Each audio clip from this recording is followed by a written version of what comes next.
Hola, buenas tardes, muchachos, o buenos días, dependiendo de a qué horas ven la presentación. Vamos a ver la continuación de las cefaleas.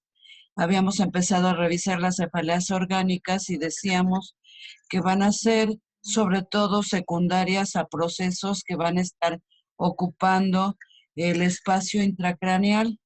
Entonces, aquí podemos ver, ya habíamos comentado, ejemplo, un astrocitoma, una masa ocupativa, como sería un coágulo, un sangrado, ver también algunas metástasis tumorales, o bien también encontrar ahí procesos crónicos calcificados de una cisticercosis.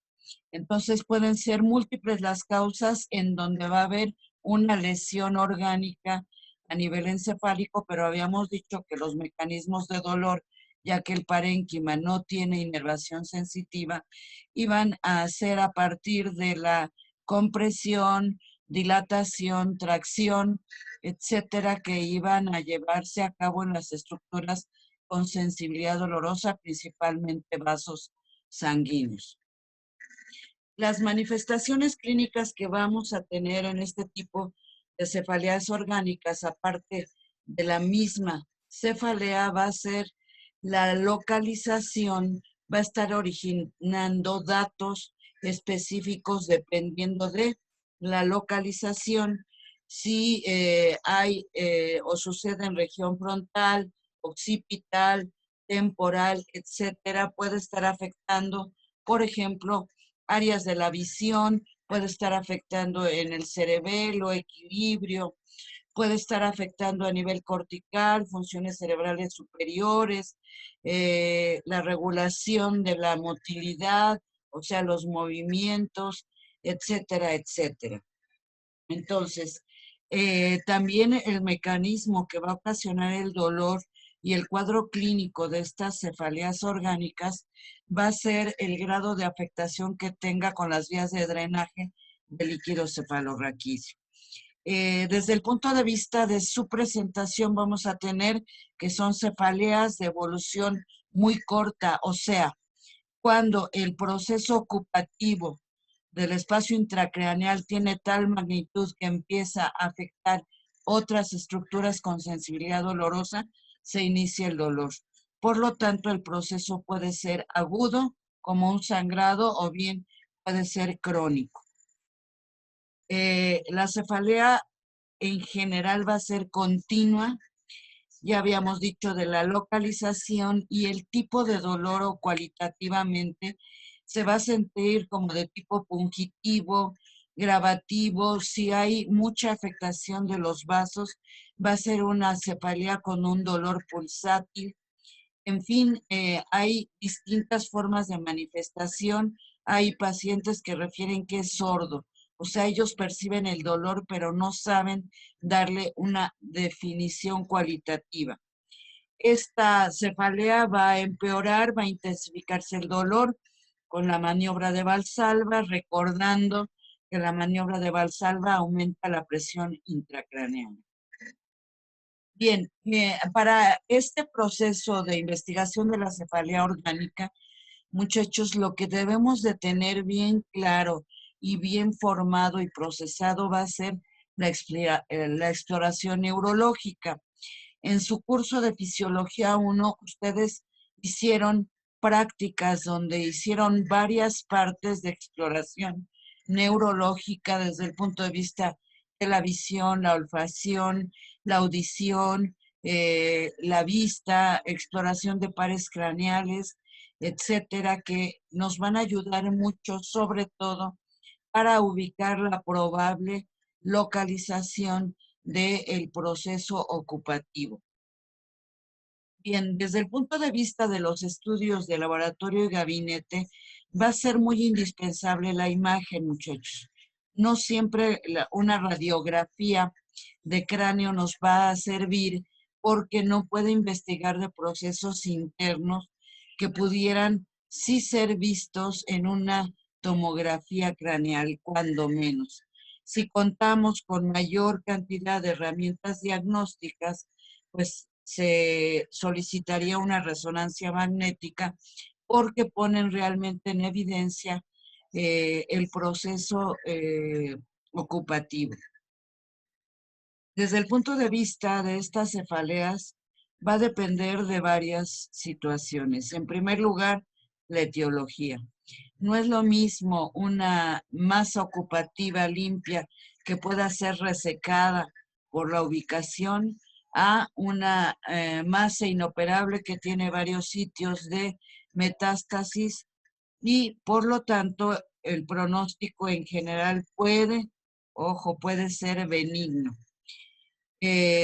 Si desde el punto de vista del aumento de la presión intracraneal se pone o se compromete el par, primero el nervio óptico, entonces vamos a tener como respuesta la pérdida de la visión.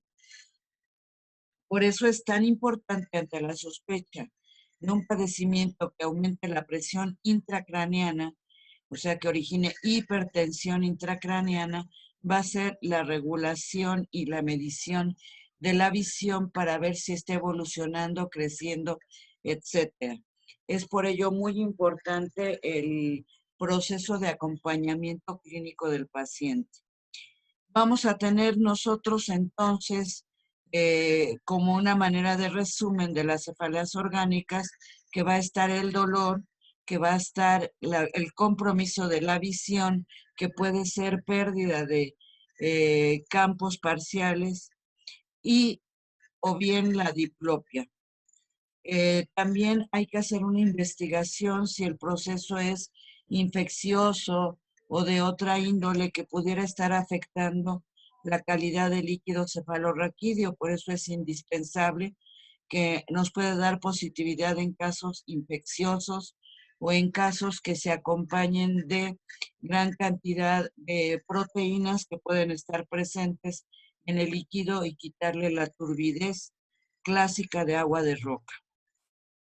Ya habíamos recordado, porque lo había comentado un compañero, que la presión intracraneal tiene un promedio de 0 a 15 milímetros de mercurio. Como no es accesible la medición porque no podemos poner un baumanómetro en la cabeza, quiero recordarles que sobre todo lo ideal es hacer un proceso no invasivo y el diagnóstico de la hipertensión intracraneana es predominantemente clínico. Por lo tanto, muchachos, siempre va a haber consecuencias y a mayor presión intracraneana, mayor compresión de la masa, mayor afectación de diversas zonas intracraneanas y por lo tanto una sintomatología más variada. Una de las principales consecuencias que tenemos por el aumento tan grande de la presión intracraneana, muchachos, es la herniación cerebral.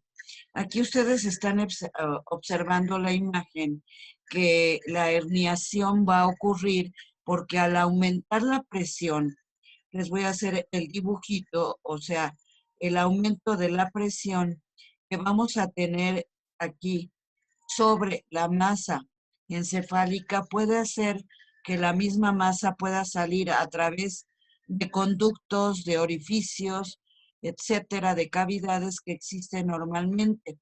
En la diapositiva aquí en el lado derecho de ustedes ven las distintas posiciones como la transcallosa, ven aquí la masa tumoral y cómo se está ejerciendo la presión y por lo tanto la masa encefálica va a tender a herniarse, a salir por estos orificios naturales donde normalmente no había nada, había espacios. Entonces, una de las clasificaciones que hay es la transcallosa, es la lateral, transtentorial y la amigdalina. Una de las principales gravedades que pueden presentar la herniación, todas llevan lógicamente un riesgo muy importante, va a ser el de las amígdalas cerebelosas. A muy corto plazo, esta herniación puede llevar al paciente a la muerte. Entonces, resumiendo, cuadro clínico en general, de la hipertensión intracraneana va a ser la cefalea, que es el objeto de estudio, una cefalea que predominantemente es de tipo orgánica. Va a haber la presencia de vómitos porque va a ser uno de los estímulos hacia el centro vulvar del vómito. Hay deterioro mental, cansancio, dificultad de concentración, falta de atención, etcétera.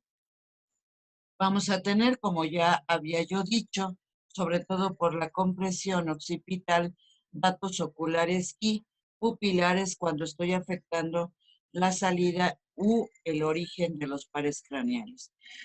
Estas dos manifestaciones son las que pueden contribuir a la gravedad de la hipertensión intracraneana, porque al afectar el tallo cerebral, vamos a comprometer al bulbo y por lo tanto, muchachos, la presencia de signos, sintomatología cardiovascular y respiratoria, recordando que a nivel vulvar vamos a encontrar los centros de regulación cardiorrespiratoria. Bien, otro tipo de cefaleas un poquitito menos frecuentes, pero que llaman la atención por la curiosidad y presentación, van a ser las que son secundarias a la tos, sobre todo la tos crónica de larga evolución. Por el esfuerzo tusígeno, sobre todo vamos a tener esta manifestación. El ejercicio físico, la actividad sexual, van a ser estos procesos que más o menos en promedio por frecuencia siempre van a ser más frecuentes en el hombre que en la mujer. En unas tercera a cuarta vez, o sea, 4 veces más va a ser en el hombre que en la mujer. Bueno, esta cefalea referente a la actividad sexual, vean, no tiene una importancia de gravedad desde el punto de vista que no es secundaria a procesos orgánicos y están mal definidos los procesos funcionales. Se presenta, sobre todo, como decía en el hombre, en el momento del orgasmo o clímax, imagínense.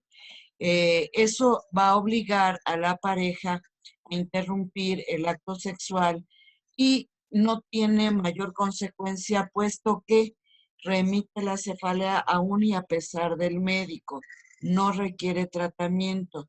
Sin embargo, la repercusión o consecuencia que puede tener este tipo de cefaleas es de tipo psicológica. ¿Por qué? Porque siempre va a presentar el paciente ese temor ante la presentación de una cefalea que es muy intensa durante el acto sexual. También nosotros vamos a tener, muchachos, la cefalea, ya lo había mencionado, del ejercicio, que desde el punto de vista de la intensidad va a ser muy parecida a la migraña. Por lo tanto, es una cefalea grave y se va a presentar en ejercicio extremo y sobre todo cuando el ejercicio se hace de manera matinal. O sea, sobre todo en extremo. ¿Por qué? Porque vamos a tener una redistribución del flujo sanguíneo en el ejercicio y por lo tanto, al verse deprivado el encéfalo de la irrigación correspondiente, va a tener una respuesta vasoactiva, que puede ser la vasoconstricción para regular el flujo y o la vasodilatación compensadora, que sería el mecanismo fisiopatológico de la cefalea. También vamos a tener, muchachos, la llamada cefalea referida. ¿Por qué se llama así? Porque esta cefalea va a ser secundaria a un proceso que generalmente está localizado en la cabeza y que de manera secundaria y a veces va a tener como principal sintomatología la cefalea, pero vamos a tener un proceso primario. Uno de estos ejemplos es el glaucoma agudo, que más adelante hablaremos del mismo y que clínicamente es un dolor muy intenso que va a cursar con vómito.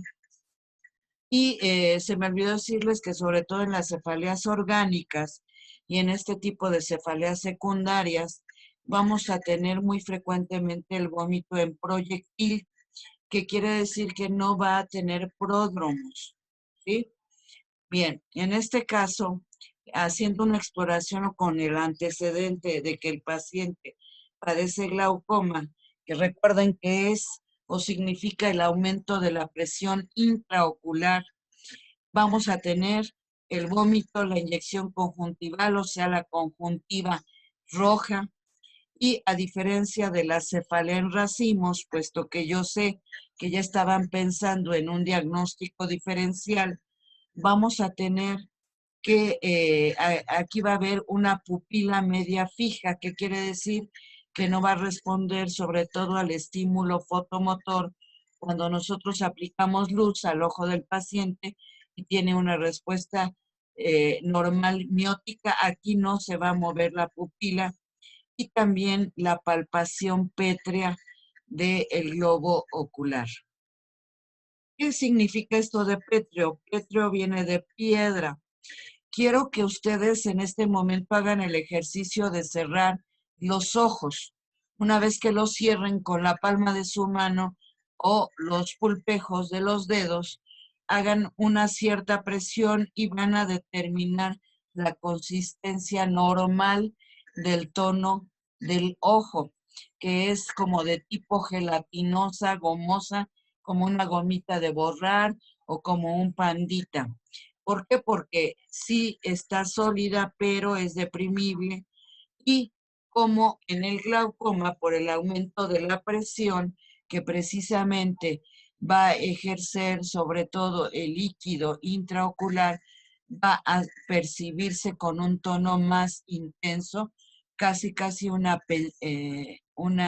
palpación como si estuviéramos comprimiendo una piedra. Otra de las patologías no infrecuentes es la sinusitis. Y aquí sobre todo quiero comentarles, muchachos, que a veces vamos a tener la presencia de la cefalea sin datos clínicos de sinusitis. ¿Cuáles serían los datos rutinarios que encontramos en un paciente con sinusitis? Va a ser el cambio a una voz nasal, dolor frontal localizado, vamos a tener a veces el escurrimiento nasal aumentado y datos específicos de un paciente con sinusitis, que pudiera ser también la presencia de fiebre en las sinusitis agudas y dolor, nuevamente repito, localizado en la proyección anatómica de los senos nasales, ¿verdad?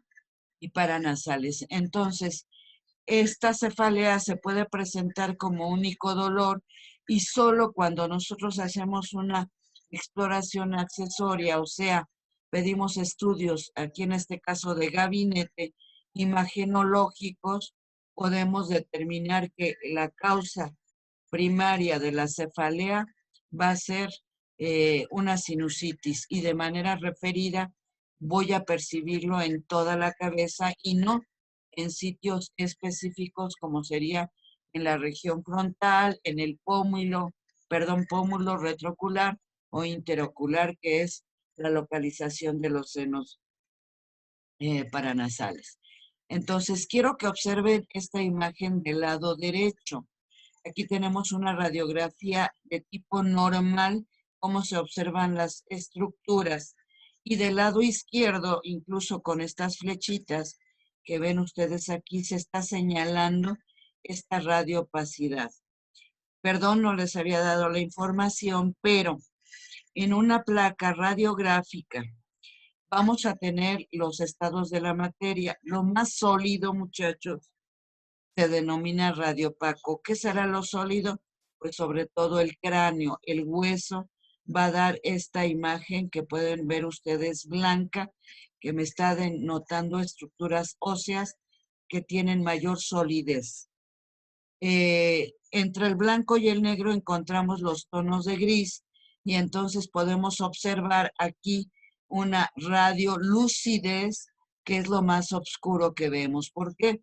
Porque aquí es un espacio que normalmente, bueno, aquí tenemos el ojo, etcétera, pero que es una masa blanda y que incluso tiene agua, por eso no se ve radiopaca como sería esta imagen. Entonces, ¿qué vemos aquí, muchachos? Vean la afectación del seno paranasal izquierdo, ¿verdad? O ustedes lo están viendo del lado derecho, donde vamos a ver que el proceso congestivo inflamatorio va a dar una mayor opacidad y por lo tanto lo observamos blanquecino. A diferencia nuevamente, hagan la comparación porque son placas del mismo paciente sin sinusitis con sinusitis. Bien, por último vamos a revisar las llamadas cefaleas de rebote. Estas cefaleas llamadas de rebote se llaman así porque son de manera primaria la enfermedad o padecimiento sistémico, muchachos. ¿Qué quiere decir sistémico? Que afecta a varios aparatos y o sistemas de la economía y que va a tener como un síntoma acompañante y de rebote a la cefalea.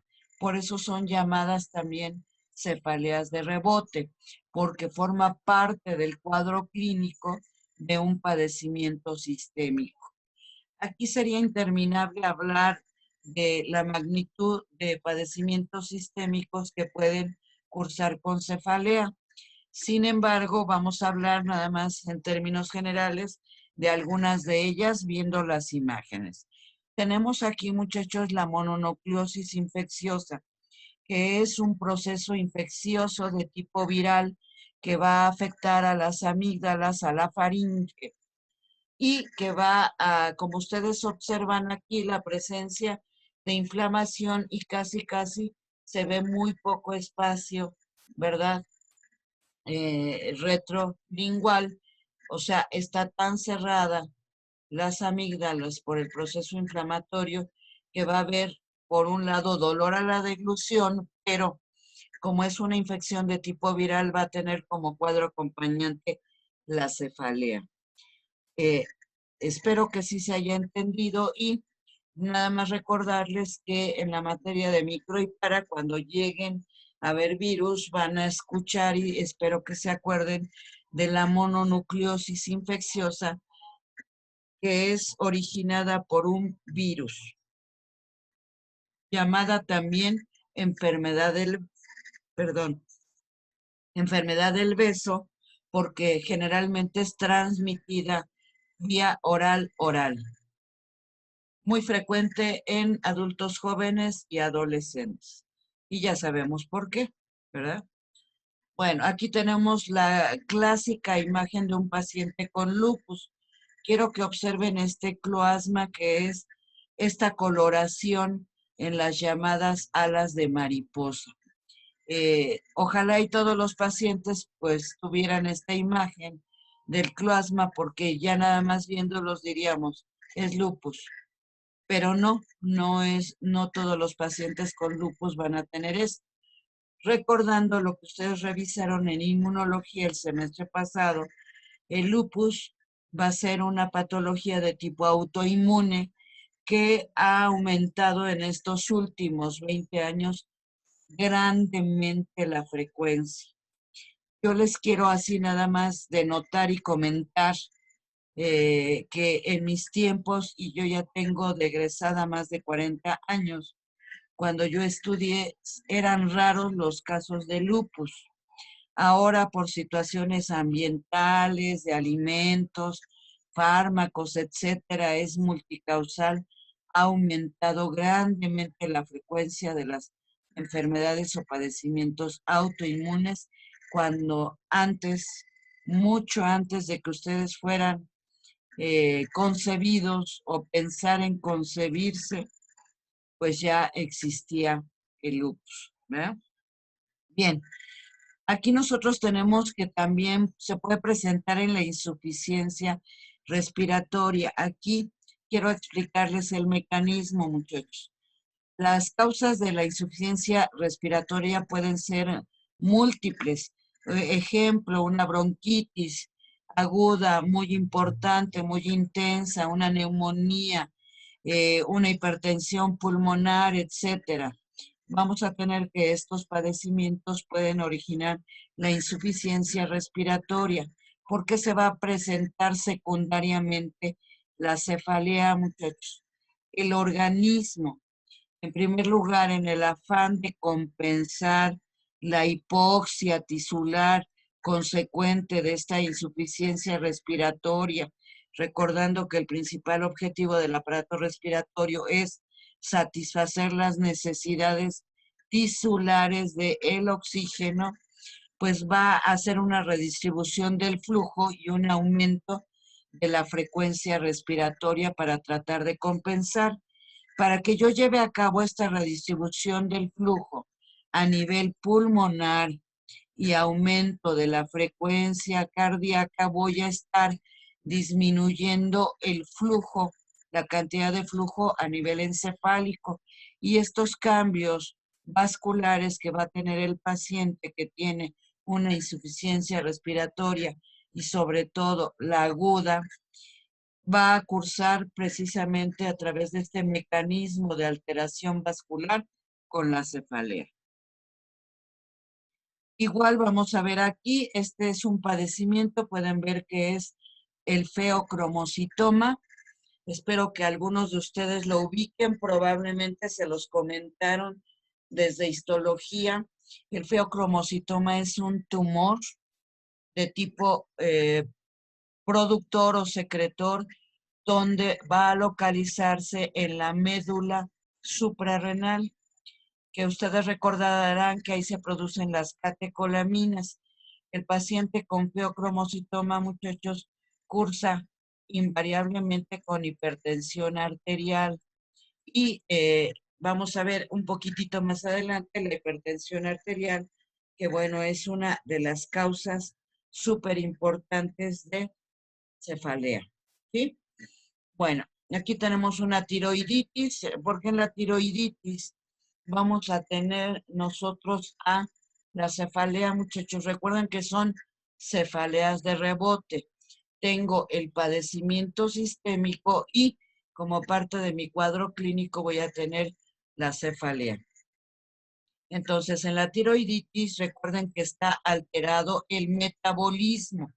La alteración del metabolismo va a tener como consecuencia la alteración sobre todo en el flujo sanguíneo, o sea, tiene afectaciones cardiovasculares que van a originar estos cambios de calibre que pueden ser alternos en la cefalea, ¿sí?